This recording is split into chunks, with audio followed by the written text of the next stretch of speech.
manera, ¿no? Han debido colocar el desembolso de capital en el año 0, la reciprocidad en el año 0, los gastos bancarios en el año 0 y también como salida de plata el pago de los intereses, la I mayúscula. Y al otro extremo me habrán colocado la devolución de capital, la recuperación de su reciprocidad y los intereses ya no están, sino están en el periodo 0. Así me han debido colocar la información en su gráfica. Ahora, a partir de eso, voy a jalar los datos de arriba.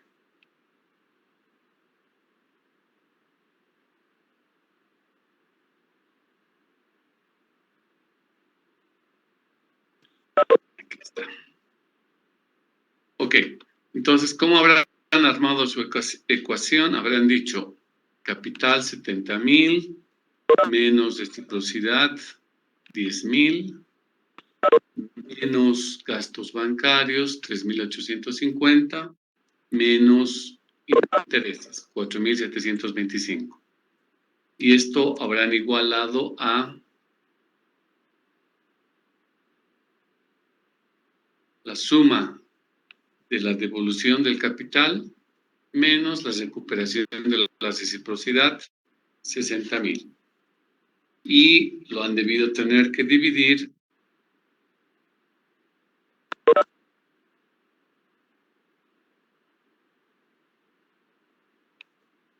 entre 1 más I. Lo voy a dejar elevado a 1, por lo tanto voy a sacar un costo de capital de 4 meses y medio. Entonces, despejando la I,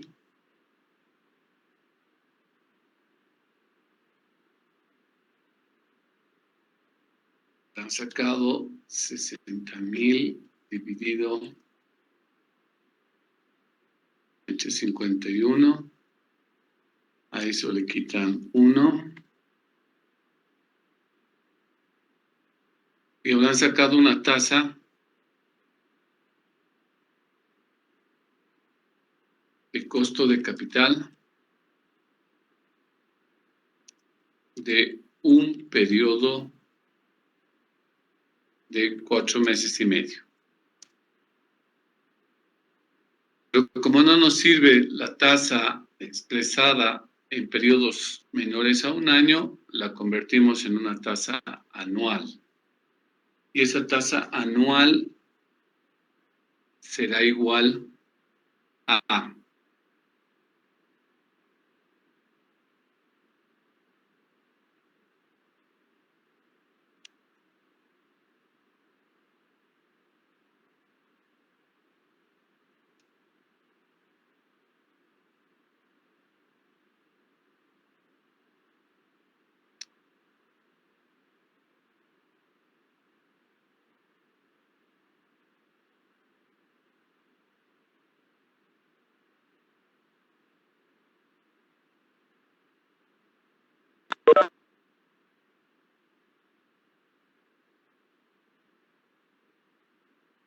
esa tasa la elevamos a ¿cuántos periodos?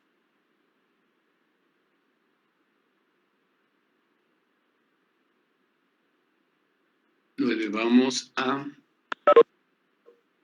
12 meses que tiene un año, lo dividimos entre periodos de 4.5 meses y a esto le restamos 1.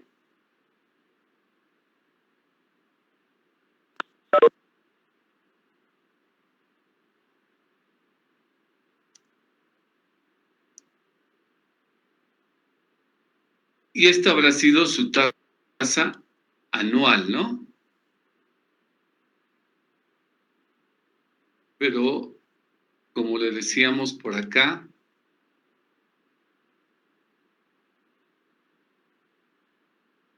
esta será la tasa anual o costo de capital con impuestos. Tomando en cuenta que hay ciertas variables que nos van a hacer reducir el gasto, sea, los impuestos, decimos, al capital no incide nada. Los gastos bancarios sí, por lo tanto, vamos a multiplicar por el factor 1 menos T, que T es la tasa del impuesto a las utilidades. La reciprocidad no, los costos financieros sí, multiplicamos por 1 menos T. Y al otro lado, ni la devolución de capital ni la reciprocidad se ve afectada por el tema impositivo. En ese sentido, vamos a tener 70,000 menos gastos bancarios, 3,850, multiplicado por 1 menos la tasa. Lo hemos colocado, ¿no? La tasa. Vamos a poner acá T, la tasa del IUE.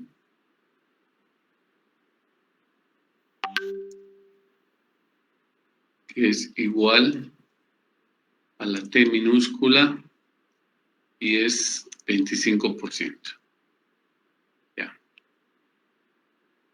Entonces colocamos nuevamente 70,000 menos gastos bancarios, 3,850 por 1 menos 25%, menos reciprocidad, 10,000, menos el importe de los intereses multiplicados por 1 menos 0,25. Y eso nos dará el primer componente de la ecuación. Y el segundo componente será simplemente 70,000 menos reciprocidad. Todo esto dividido entre 1 más I.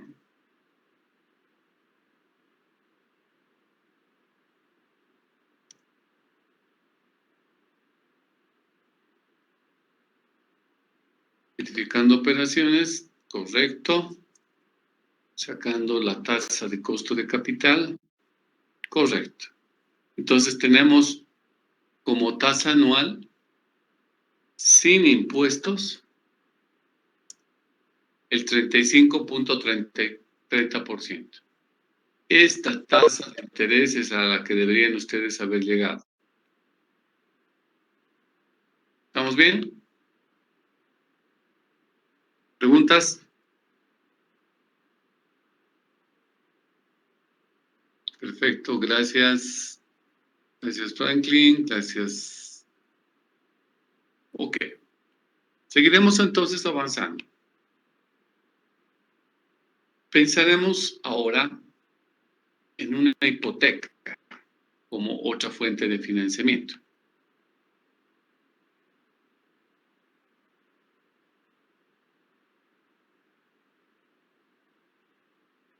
Una hipoteca en realidad es un préstamo también del banco, pero a largo plazo.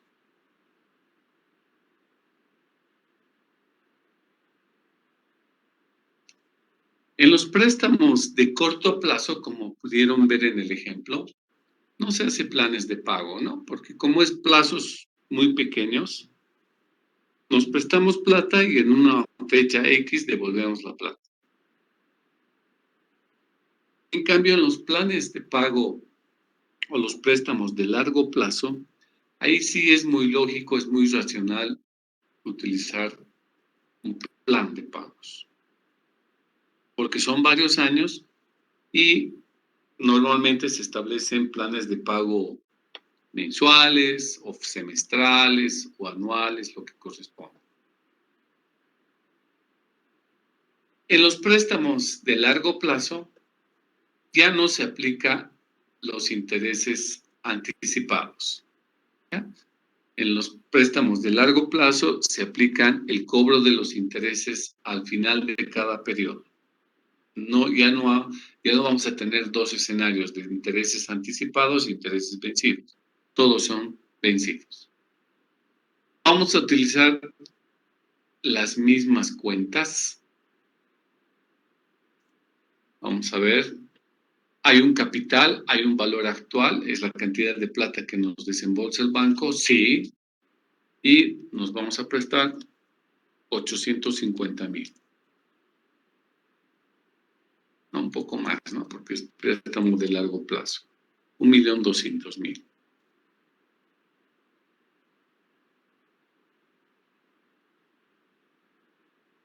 Ya. Plazo. Nos vamos a prestar por un plazo de 5 años.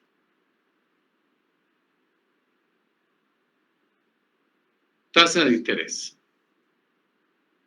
Nos van a aplicar una tasa de interés del 14%, pero nos dicen que los intereses se capitalizan. ¿Con qué periodos quieren trabajar, chicos?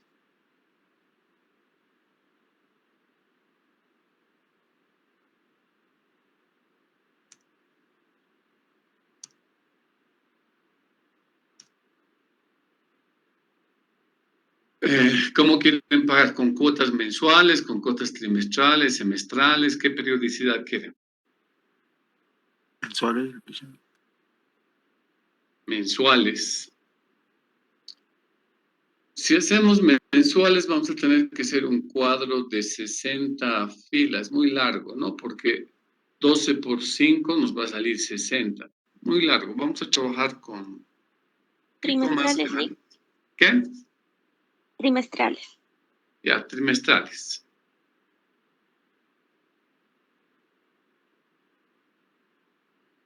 ¿Cuántos trimestres tiene un año? 4.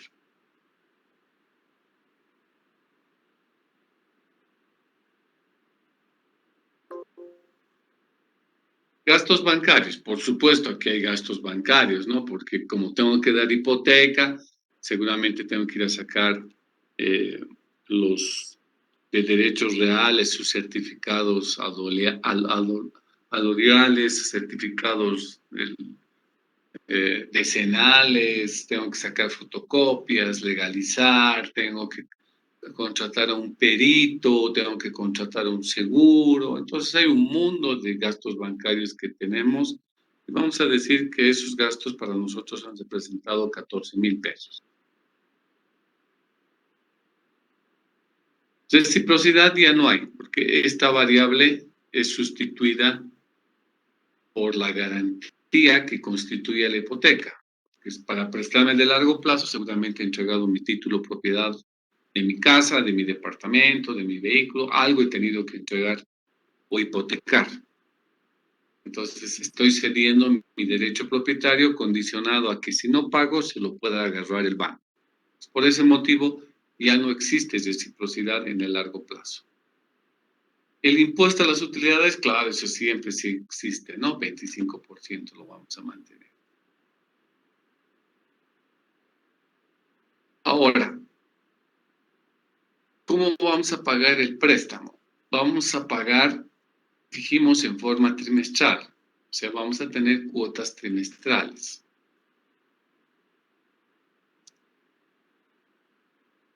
Esas cuotas trimestrales las vamos a simbolizar con una R mayúscula, ¿ya?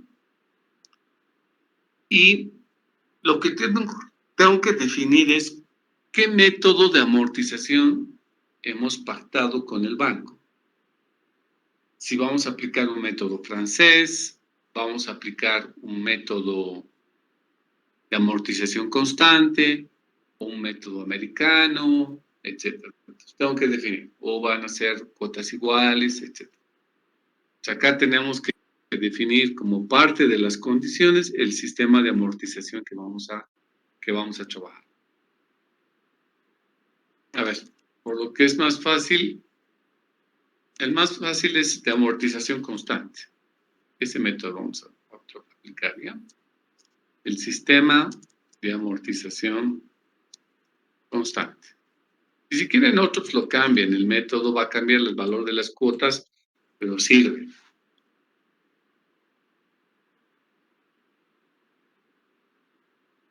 Muy bien. Recordemos, chicos, que lo que llamamos la cuota periódica, que en este caso es la cuota trimestral, es igual a la porción de capital que devolvemos más los intereses corrientes que hayan transcurrido. Entonces, cada vez que nosotros pagamos una cuota trimestral, estamos devolviendo un pedacito de capital que le debemos al banco, más los intereses que hayan transcurrido hasta ese momento. ¿Ok? Esa es la cuota. Ahora, sobre la base de estos datos, uno diría, pero este hombre, ¿por qué se hace tanto lío? Si quieres saber cuánto es el costo de capital, es fácil, pues. Lo único que tenemos que ver es cuánto está cobrando el banco por el préstamo. Y ese es el costo de su dinero. Claro, efectivamente, esa tasa de interés que hemos colocado del 14%, ese es el costo del dinero del banco. Pero es el costo del banco, es el precio del banco que me ha puesto para prestarme plata. Pero como empresa, yo no solo gasto pagando intereses. Para lograr este préstamo, tuve que gastar 14,000 pesos cumpliendo los requisitos, condiciones y papeleos que el banco me ha pedido. Entonces, mi costo real de esta fuente de financiamiento es el 14%, sin lugar a dudas, pero no es el único. Tengo otro componente más, que son los gastos bancarios, que los tengo que traducir en un porcentaje. Seguro, más adelante vamos a ver que el costo de capital real es 14% más un algo. Ese algo va a venir de los gastos bancarios. ¿Ok? Si no existieran gastos bancarios, el costo de capital sería ese 14%. Nada más. Lo que me cobra el banco por su plata. Pero como tengo otro tipo de erogaciones que he realizado para contar con esta plata, esas erogaciones yo las tengo que transformar en el costo de capital para añadir al 14%. Y finalmente, para llegar a calcular el costo real capital, tengo que considerar si mis impuestos a las utilidades van a verse reflejados por alguna variable que me haga pagar menos impuestos. ¿Ok? Entonces, todo eso es lo que tenemos que considerar en el cálculo del costo de capital. Ahora, primero vamos a elaborar lo que conocemos y en mate financiera han visto hasta aburrirse, es su cuadro de amortización de la deuda. Este cuadro de amortización va a venir conforme a las condiciones de pago que hayamos pactado. Si tenemos 4 trimestres por 5, van a ser 20 columnas. Ok, no hay problema. Como es Excel, resiste. Ya. Vamos a armar nuestro cuadro de amortización, nuestro plan de pagos. Vamos a tener concepto, periodo 0, trimestre 1, trimestre 2, 3. ¿Cuántos trimestres voy a tener? En 5 años vamos a tener 20 trimestres, ¿no?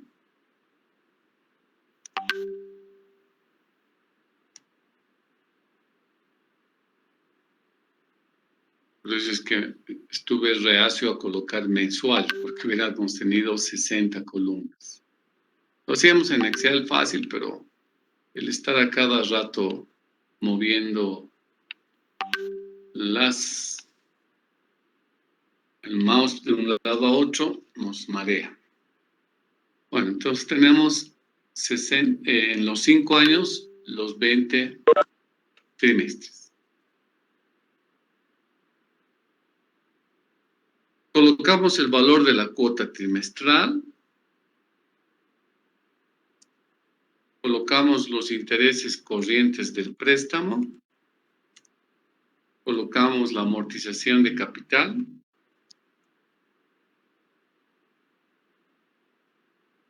Y colocamos el saldo insoluto.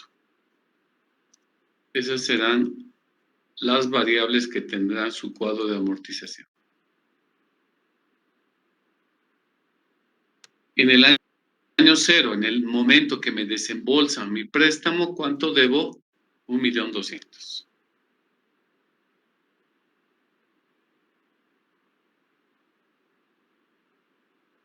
Ok, ¿con qué método vamos a trabajar? ¿Con el método o con el sistema de amortización constante?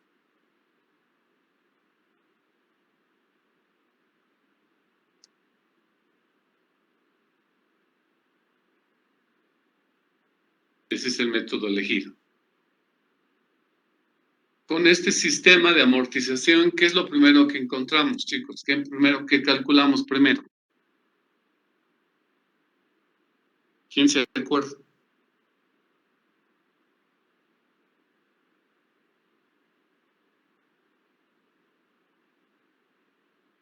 ¿Nada?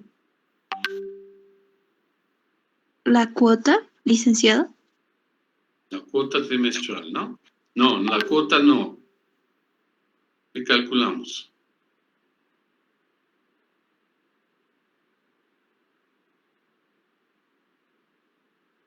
¿El interés constante, licenciado? Poco. Con este sistema, lo que calculamos es la amortización de capital, en este caso, trimestral.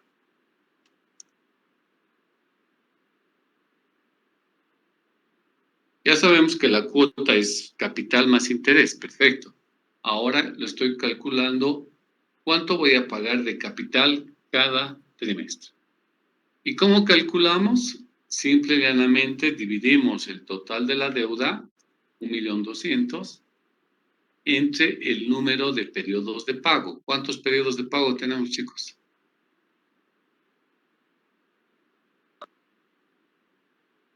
¿Cuántos? 20, licenciado. 20, perfecto. Entonces, ahí arriba el 1.200.000 son pesos. Y estos 20 de aquí abajo son trimestres, ¿no? Entonces, el resultado va a ser pesos por trimestre. ¿Cuánto nos da? Nos da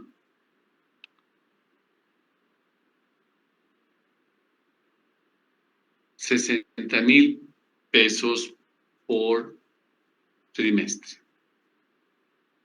Esto es lo que vamos a pagar de capital cada trimestre.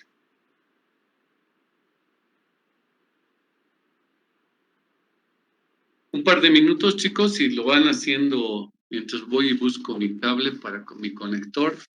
Vayan llenando el cuadro de amortización con esos datos. Si están en Excel, van a tardar 2 minutos. Sí.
Bueno,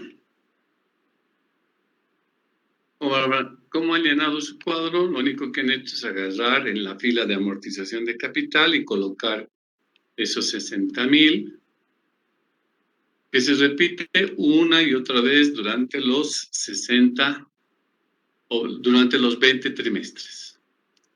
¿No? Listo. El saldo insoluto irá bajando cada trimestre en 60,000 hasta llegar en el trimestre 20 a 0, como está ahí. Después, lo que hacemos es calcular el importe de los intereses. Entonces, los intereses será capital, tasa por tiempo. Si agarramos capital 1.200.000 por tasa de interés 14%, capitalizable trimestralmente, dividido entre 4.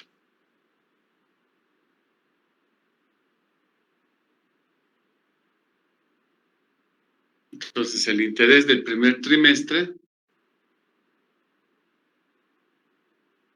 será 42,000. Para el segundo trimestre irá bajando paulatinamente los intereses porque se aplican en función a los saldos insolutos. Y el valor de la cuota trimestral será la suma de capital amortizado más los intereses.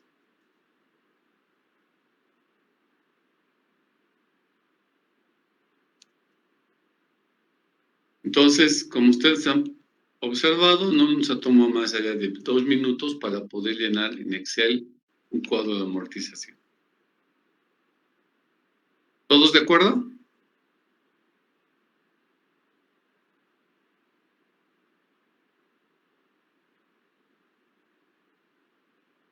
Muy bien, gracias Daniela. Gracias Beatriz. Prosigamos. Una vez que tenemos nuestro cuadro de amortización de la deuda, vamos a proceder a graficar porque siempre ayuda a eso.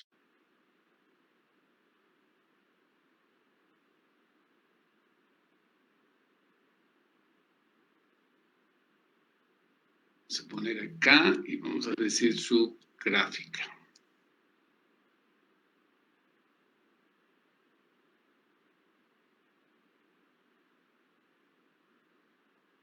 Todavía no voy a poner las variables.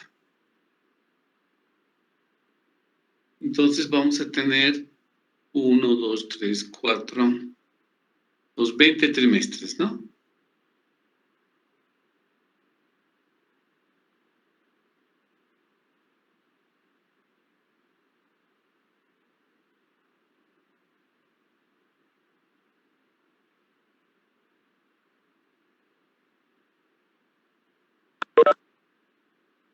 Por ende, nuestra recta de tiempo y valor se extenderá desde el periodo 0 hasta el trimestre número 20.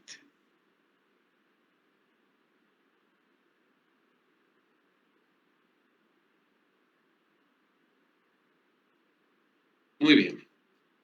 Ahora sí colocaremos las variables.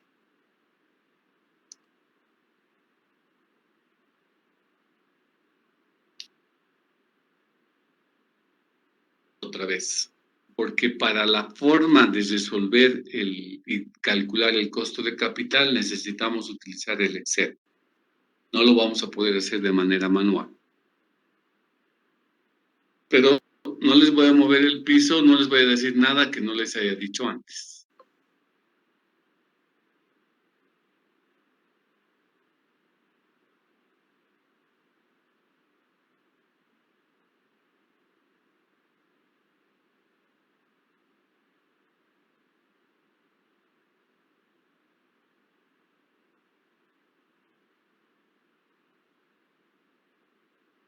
En todas las fuentes de financiamiento que hemos construido, hemos armado esta ecuación, ¿no ven?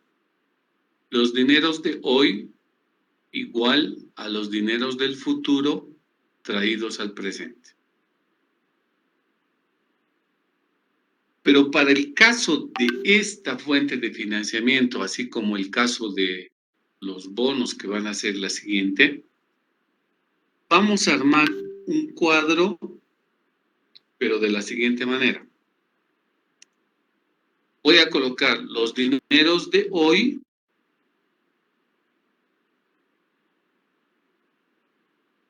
y voy a llevar los dineros del futuro al otro lado de la ecuación para que me dé igual a 0. ¿Ok? Entonces vamos a decir, los dineros de hoy más los dineros del futuro traídos al presente debe darme igual a 0. Alguien podrá desorientarse y decir, pero si está despejando, si está llevando al otro lado, ¿por qué no lleva con el signo menos? Lo que pasa es que los dineros del futuro, algunas variables van a venir con el signo menos, si son salidas de dinero, y otras variables vendrán con signo positivo, si son entradas de dinero. Lo que dijimos desde el principio, signo positivo representa a una variable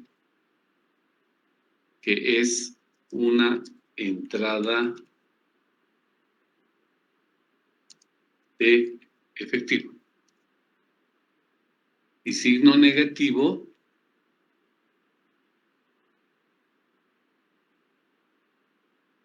representa una variable que es una salida de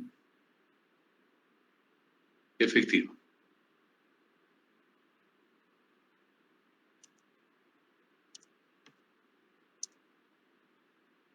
Así hemos estado trabajando, ¿no ve?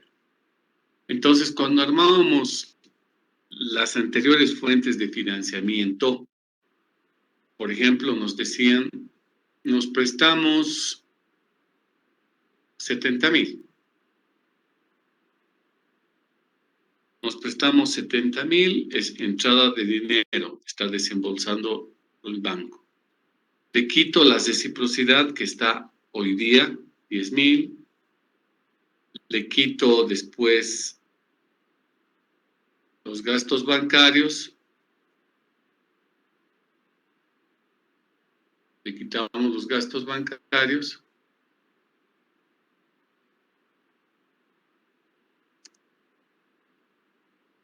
Creo que era 3,750. Y todos estos importes eran los dineros de hoy, ¿no ve? Y los dineros del futuro era la devolución del capital, salida de dinero menos 70,000, y como entrada de dinero eran los 10,000 por la reciprocidad. Pero estos valores están en el futuro, por lo tanto deben ser traídos a una tasa de descuento. Entonces lo que hacíamos es dividir los 70,000 con una tasa de descuento, los 10,000 con una tasa de descuento, y todo esto nos daba igual a 0. Pero para efectos de armar la ecuación, yo les decía, estos dos términos, llévenlos al otro lado de la ecuación con signo cambiado. Porque si 70,000 es una salida de dinero, va al otro lado con signo positivo. Entonces deja de ser negativo y se vuelve positivo. Y los 10,000 que eran positivos, va al otro lado con signo negativo.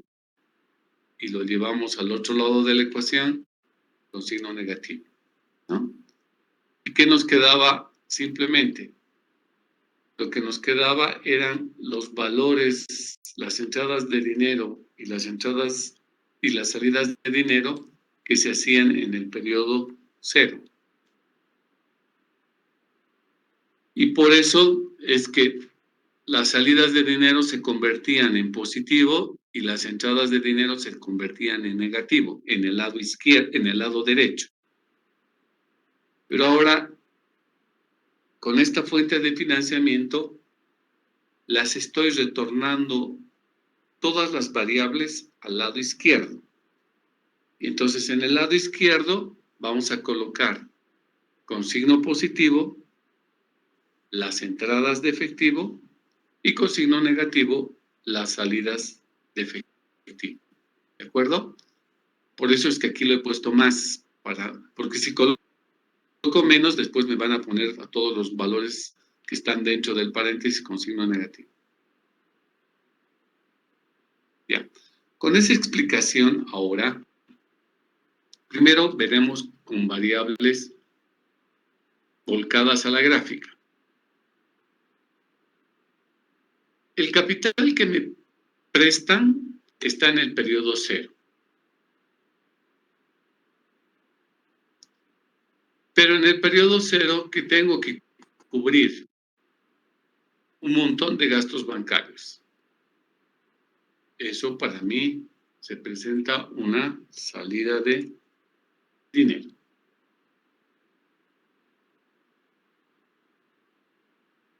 Luego suscribimos el plan de pagos y tenemos que pagar las cuotas trimestrales. ¿A qué es igual la cuota trimestral? Es igual a R. Entonces, va a pasar el primer trimestre y tengo que pagar la primera cuota trimestral. Va a pasar el segundo trimestre y tengo que pagar la segunda cuota trimestral. Esto se va a ir repitiendo una y otra vez los 20 trimestres. Ahora, en el cuadro que acabamos de armar, ¿dónde está esta famosa R? Acá, en lo que habíamos llamado cuota trimestral. Estas son las R's. Entonces, la primera cuota trimestral, ¿cuánto es? 102,000. La segunda, ¿cuánto es? 99,900. Y así sucesivamente. Pero si nos fijamos en el cuadro, los 102,000, que es la primera cuota trimestral, ¿cómo surge? Surge de sumar los intereses más el capital. Si suman 42,000 más 60,000, les da los 102,000. En el segundo trimestre, ahora suman 60,000, que es la amortización de capital, más 39,900, que son los intereses. Y bajo la misma lógica, todos los santísimos trimestres vamos pagando una parte de capital y una parte de los intereses. ¿Ok? Entonces, esa información ahora lo vamos a volcar. En vez de armar la ecuación, vamos a armar una matriz. Pero una matriz donde toda la información tiene con todas sus variables a un lado. Lo vamos a escribir al lado izquierdo, con los signos del lado izquierdo. Donde todo signo positivo sea entrada de efectivo y todo signo negativo, salida de dinero. Entonces, eso que vamos a armar va a ser nuestro flujo de caja, que va a estar compuesto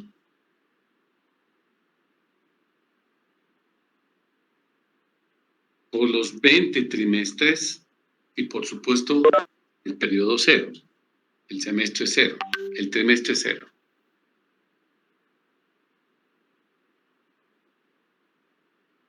Ahora procedamos a llenar. Primer concepto. El primer concepto va a ser el desembolso de la hipoteca. que es cuando el banco me dice, ok, aprobado tu préstamo, puedes pasar a la caja y retira tu dinero. ¿Cuánto es eso?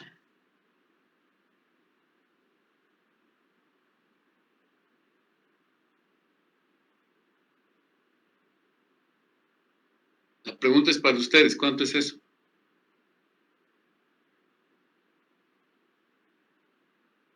Claro, es 1.200.000. 1.200.000. ¿Qué signo coloco?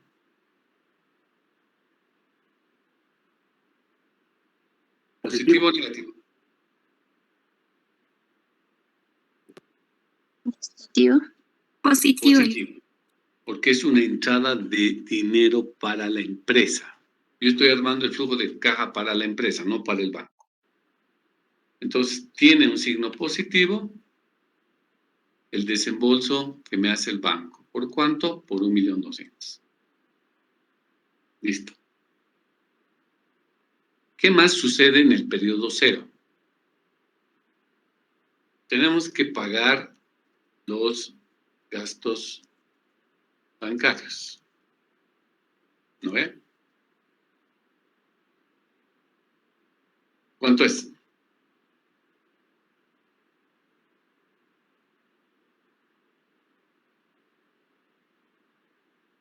¿Cuántos son los gastos bancarios? 14.000. ¿Cuánto? 14.000. 14.000. ¿Signo positivo o negativo?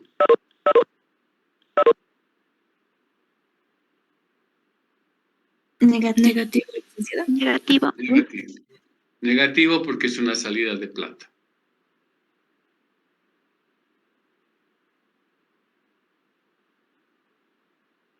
Listo. ¿Hay alguna otra variable de entrada o salida de plata que se dé en el periodo cero? Ya no hay ninguna, ¿no ve? Ok. Ahora pensemos qué variables se dan en el periodo 1, en el 2, en el 3, en el 4. Una variable es el pago de los intereses. ¿Cuántos son los intereses que tengo que pagar en el trimestre 1? ¿De dónde sacamos esa información? Del cuadro de amortización que hicimos. Ahí están los intereses corrientes, que para el caso del trimestre 1 son 42.000. Esos 42.000 en el flujo de caja va a ir con signo positivo o negativo. Negativo. Negativo, porque es una salida de plata. Entonces digo menos 42.000. ¿Qué más vamos a colocar en nuestro flujo de caja? El pago de la amortización de capital. Lo que tengo que devolver, la devolución parcial del préstamo. ¿Dónde tengo eso? En el cuadro de amortización. ¿Cuánto voy a amortizar de capital? 60.000 en el trimestre 1. ¿Positivo o negativo? Negativo, porque es una salida de plata. Tengo que ir al banco y devolverle parte de su plata. Le pagamos 60.000. Ya la suma de estas dos cosas, intereses más capital, ya sabíamos que nos daba la cuota trimestral, 102.000, ¿no? Ok. ¿Hay alguna otra variable más que pagamos o que nos dan en el trimestre 1? No.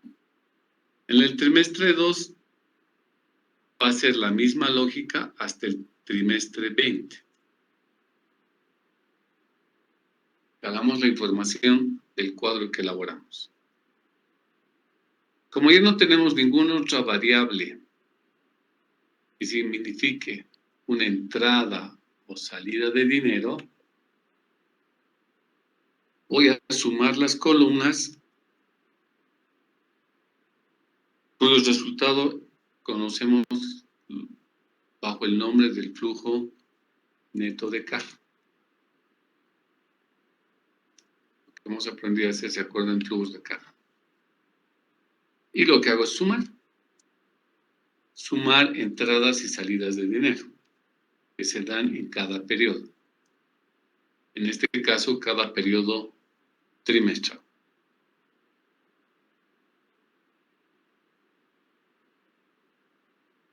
¿Ya?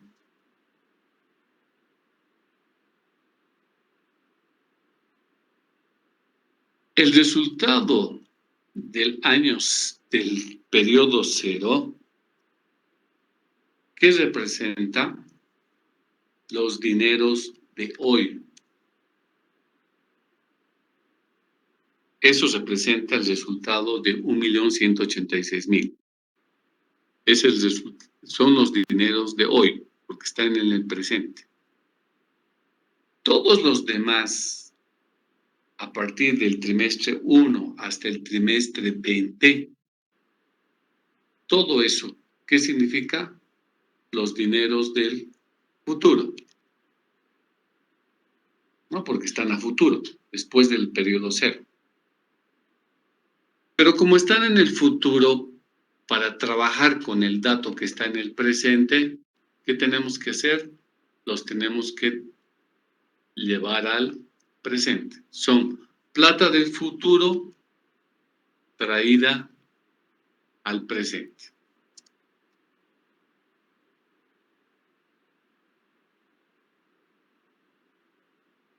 ¿Me entienden, chicos? Entonces, si sumamos la plata de hoy más la plata del futuro traída al presente, ¿cuánto me tiene que dar? 0. Esa es la ecuación que les había propuesto ahora armar. Toda la ecuación con los términos llevados a la izquierda, para que digamos los dineros de hoy más los dineros del futuro deben ser igual a 0. ¿Sí me entienden? Ok.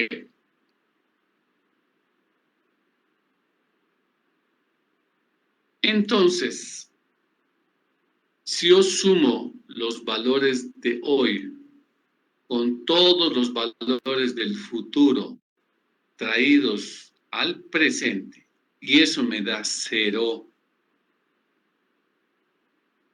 ¿no les hace recuerdo algo? ¿Qué se llama eso?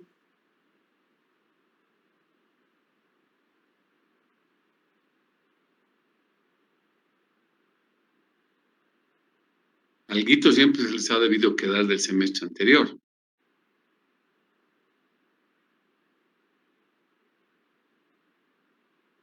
Estamos calculando.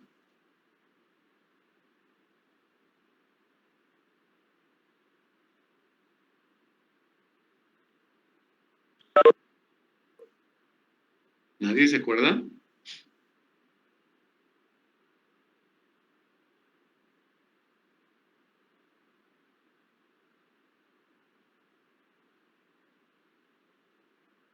Eso lo habíamos visto cuando avanzábamos el valor actual neto, el BAN. Y decíamos, cuando el BAN de igual a 0, significa que la tasa de descuento que estamos utilizando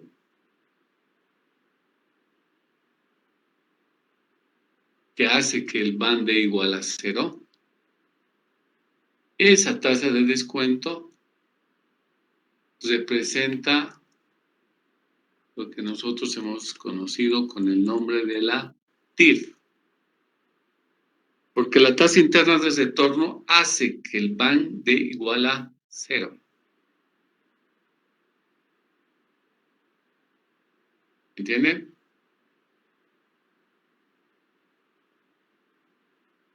Entonces, como ustedes ustedes pueden ver, acá no podemos hacer un despeje manual, ¿no? De los 102,000, llevar al presente a una tasa de descuento y capitalizable trimestralmente que se retrocede 3 meses. Luego, los 99,000, llevarlo al periodo cero con una tasa de descuento y que no sé cuánto es, capitalizable trimestralmente, llevando 2 trimestres atrás. O sea, tendría que ser 20 operaciones y de las 20 operaciones van a salir 20 IS, que no conozco cuánto es. Entonces, manualmente no podemos resolver esto, pero sí lo podemos resolver a través del Excel, calculando su valor actual neto para que salga cero, que es lo mismo que calcular la tasa interna de retorno. Bueno, entonces, si yo quiero calcular su costo de capital,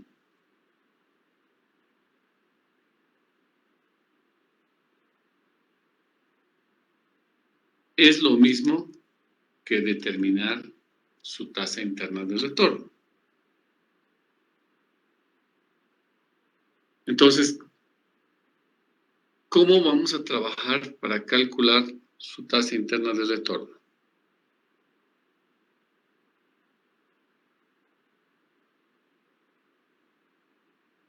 Primero, la tasa interna de retorno que me vaya a salir,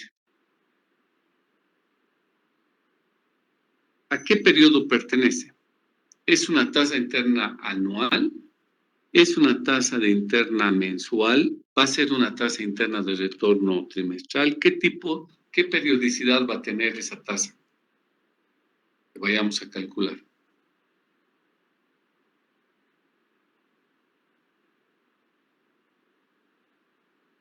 ¿Qué me dice? Trimestral. Trimestral. ¿Por qué? Porque estamos trabajando con flujos de caja trimestrales. ¿Ya? Eso no se vayan a olvidar. Entonces, agarramos la función que también les he enseñado a que utilicen para hallar la tasa interna de retorno, la función financiera que se llama tasa interna de retorno.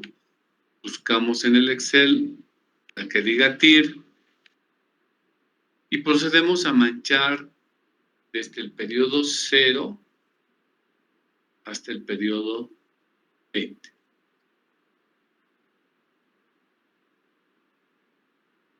Y en un santiamén ya tendremos la tasa interna de retorno, pero esta es una tasa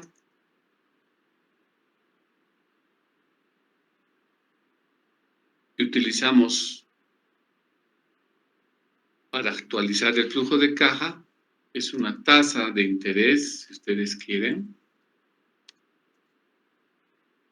trimestral.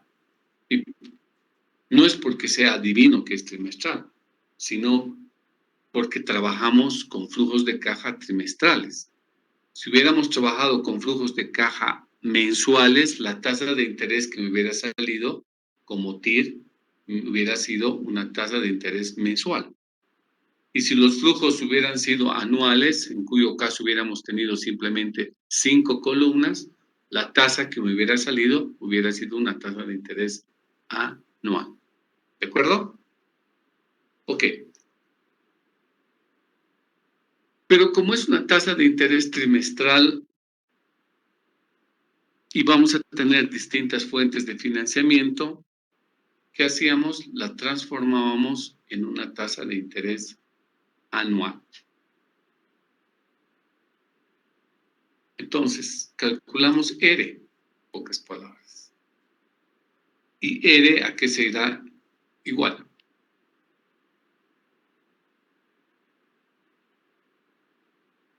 A 1 más la tasa trimestral elevado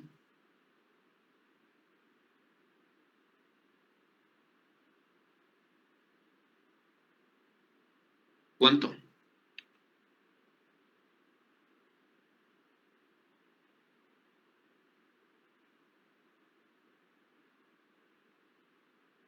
¿Cuánto le elevamos, chicos?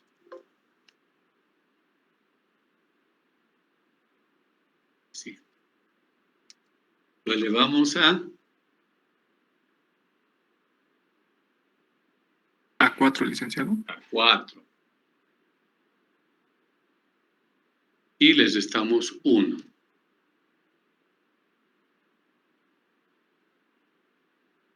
Esta es la tasa anual. Representa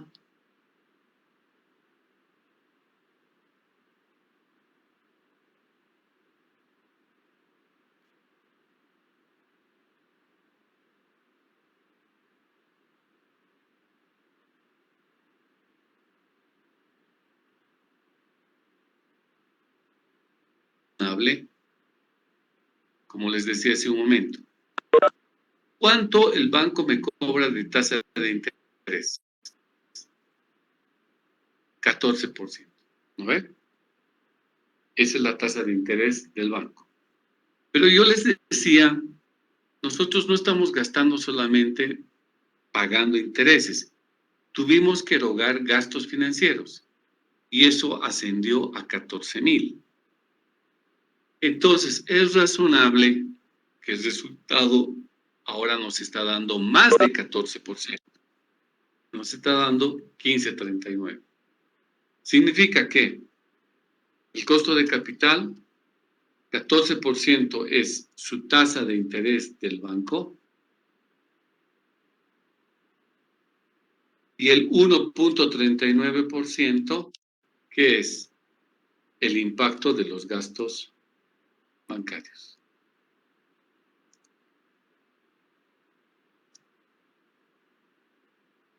Y la suma de las dos cosas me está dando 15.39. Hagamos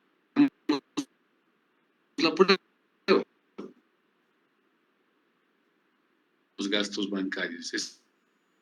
Como es Excel, rápidamente me lo va a calcular la TIR. Lo voy a borrar, los 14,000. Entonces, inmediatamente nos está dando una tasa de interés del 14.75%. Ahora, claro, no nos iguala, ¿por qué? Porque la tasa es capitalizable trimestralmente, ¿no? Eso hay que acordarse. Entonces, la tasa 14% capitalizable trimestralmente la calculan como tasa anual, como a través de las tasas de interés equivalentes. Eso es lo único que tienen que hacer. Y les va a dar el 14.75.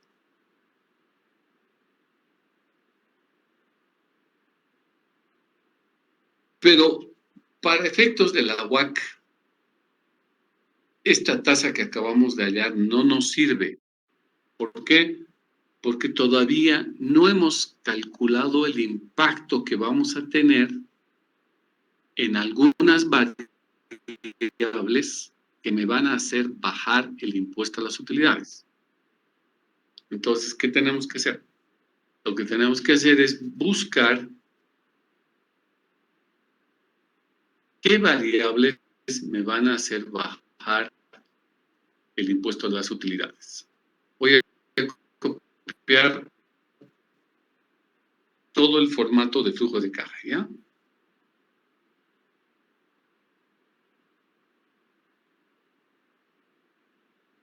Y voy a empezar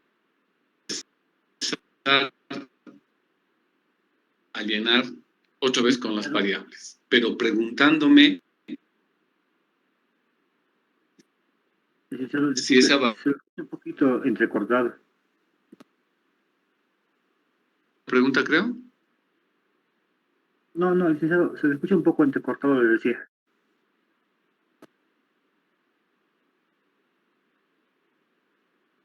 ¿Pero ahora me escuchas bien o no? Sí, pero ahora ni llega a tener respuesta.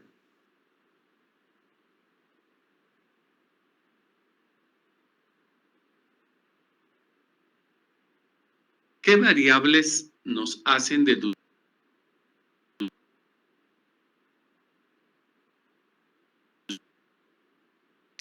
La plata que me preste el banco,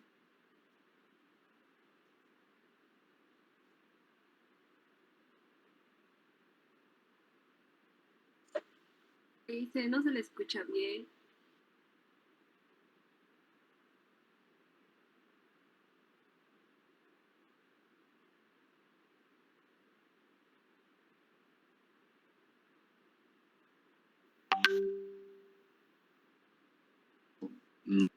Nos ha-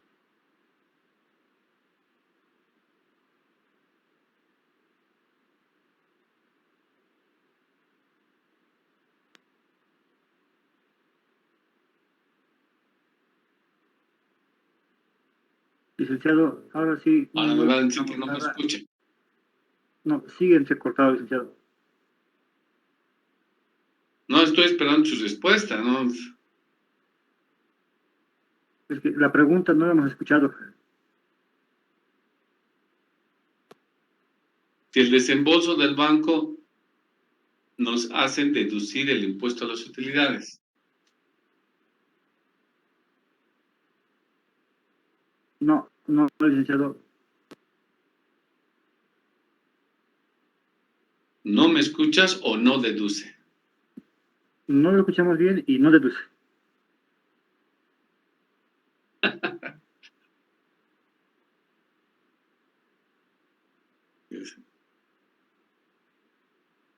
Tomas el pelo. Bueno. El desembolso del banco no es deducible del impuesto a las utilidades porque es un pasivo. Entonces, el 1.200.000 va a seguir siendo 1.200.000 en el flujo de caja que estamos armando. Los gastos bancarios. ¿Son deducibles? Sí, porque va a ir a parar al estado de resultados. Entonces, los gastos bancarios, que son 14.000, los vamos a multiplicar por el factor 1 menos T, que es el impuesto a las utilidades.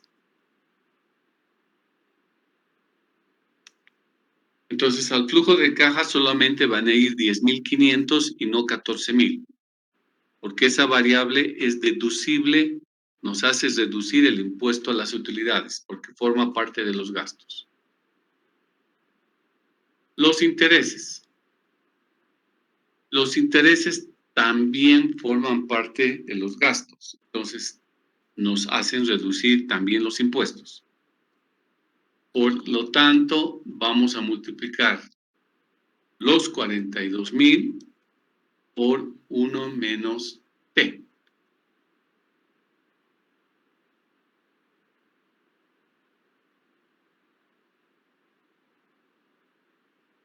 Y se va a volver 31.500. La amortización de capital no es deducible porque es un pasivo que estamos disminuyendo. Eso significa que no le vamos a multiplicar por ningún factor y van a seguir siendo los 60.000. Estamos entonces bajo la misma lógica, llenamos el resto de las casillas.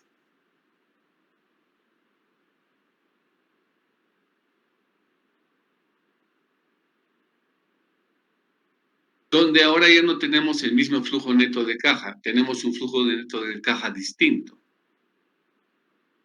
Y procedemos a calcular su TIR. La TIR, estoy utilizando la herramienta del Excel y estoy calculando la tasa de interés que hace posible que el flujo de caja se vuelva a cero. Eso me da 2.73%, pero como tasa de interés trimestral. La convertimos a una tasa de interés anual y eso se convierte en 11.36% como costo de capital sin impuestos.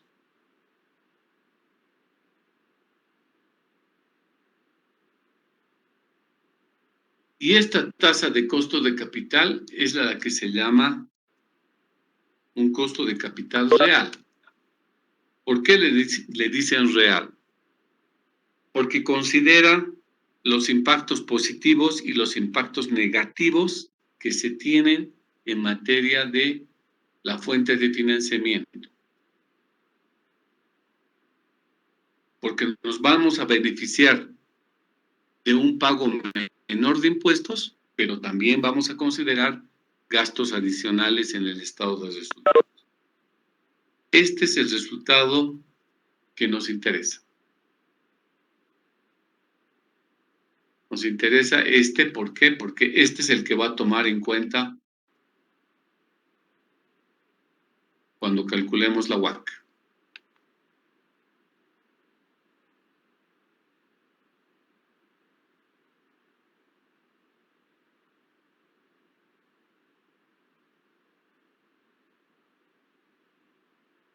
Ahora,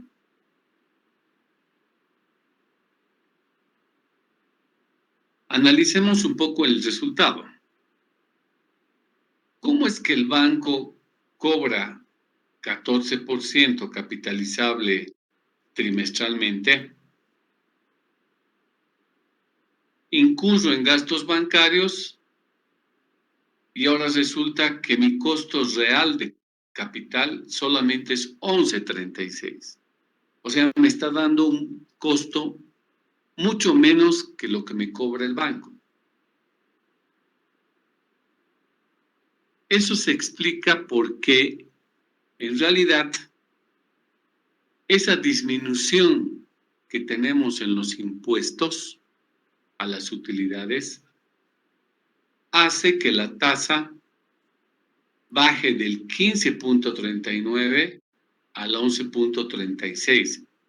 En otras palabras, por el hecho de que nos hemos prestado, estamos gastando más. Sí, estamos gastando más por concepto de intereses, estamos gastando más en gastos bancarios. Sube el gasto.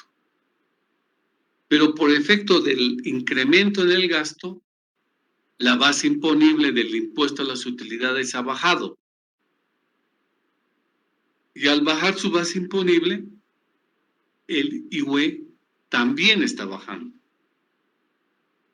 Entonces, eso hace que el verdadero costo de capital no sea 14%, no sea 15.39, sino sea una cifra mucho más baja. Es 11.36. Entonces, por eso se llama un costo de capital real. Y para calcular el costo de la WACC, solo utilizamos los costos de capitales reales. Es decir, habiendo considerado los beneficios y los perjuicios de haber tomado esta fuente de financiamiento. ¿Preguntas?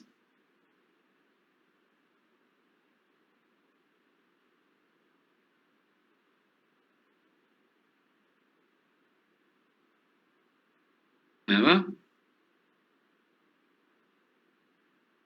Perfecto. Entonces yo les voy a preguntar. Les voy a preguntar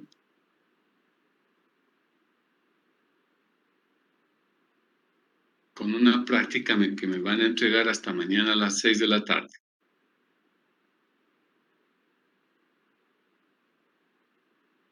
Vamos a hablar ahora de otra fuente de financiamiento que se llama la emisión de bonos.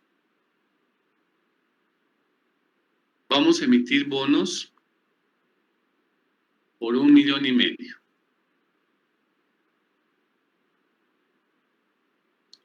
Entonces, el valor de la emisión es 1,5 millones. Nuestros bonos son para 12 años. La tasa de interés que pagamos por los bonos, 6.5%.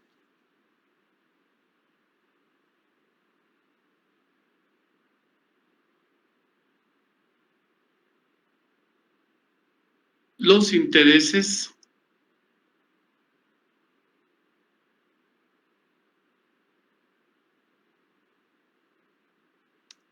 se pagan en forma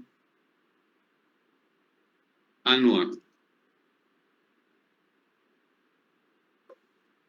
tenemos unos gastos de emisión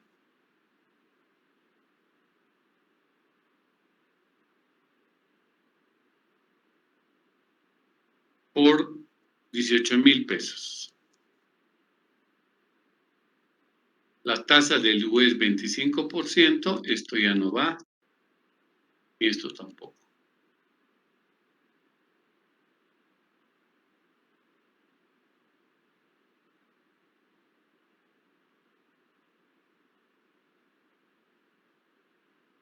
Ok, sobre la base de estos datos, chicos, necesito que me presenten hasta mañana a las 6 de la tarde, me lo envían a su compañero, el cálculo de la tasa anual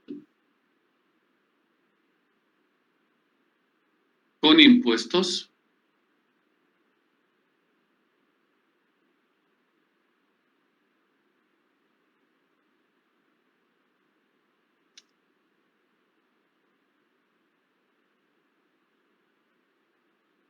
y el cálculo de la tasa anual sin impuestos.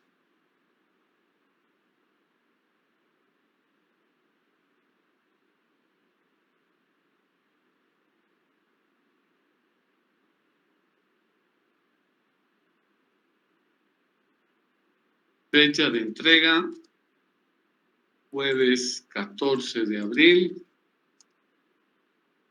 hasta horas 18.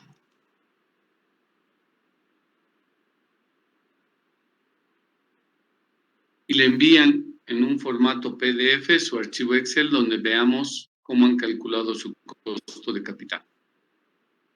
¿Preguntas?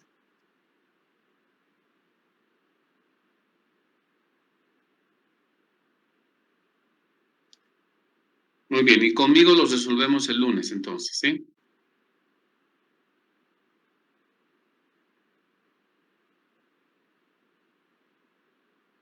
Bueno, chicos, entonces pasen un buen fin de semana, vayan estudiando porque nuestro examen va a ser el siguiente miércoles. O sea, vayan avanzando, aprovechen que van a tener espacio de tiempo.